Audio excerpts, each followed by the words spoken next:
രാജ്യം വിട്ടെന്ന് സ്ഥിരീകരിച്ച പന്തീരാങ്കാവ് ഗാർഹിക പീഡന കേസ് പ്രതി രാഹുൽ പി ഗോപാൽ. വധുവിന്റെ വീട്ടുകാർ ഭീഷണിപ്പെടുത്തിയെന്നും നാട്ടിൽ നിൽക്കാൻ കഴിയാത്ത സാഹചര്യമാണ് എന്നും രാഹുൽ റിപ്പോർട്ടറോട് പറഞ്ഞു.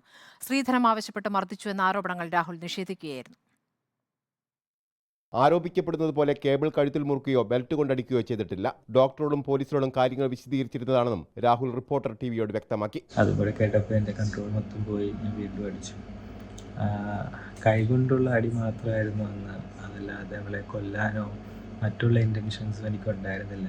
അവളെ തല്ലി എന്നുള്ളൊരു തെറ്റിൻ്റെ ഭാഗത്തുനിന്ന് ഉണ്ടായിട്ടുണ്ട്. അതുപോലെ തന്നെ അവൾക്ക് എന്തെങ്കിലും കംപ്ലയിൻസ് ആയിട്ട് അവൾ പറയുന്നുണ്ടെങ്കിൽ യു ക്യാൻ ഇൻഫോം പോലീസ് എന്ന് തന്നെയാണ് ഞാൻ അവിടെ പറഞ്ഞത്. സ്ത്രീധനം ചോദിച്ചിട്ടില്ല. വിവാഹ ചെലവ് പോലും താനാണ് വഹിച്ചത്. അങ്ങനെ മോളെ തല്ലി എന്നുള്ളത് സത്യമാണ്. ഞാനത് എവിടെ വേണമെങ്കിലും വന്ന് അംഗീകരിക്കാൻ ഏത് ശിക്ഷയും ഞാൻ ഏറ്റെടുത്തോളാം. അത് കുഴപ്പമില്ല.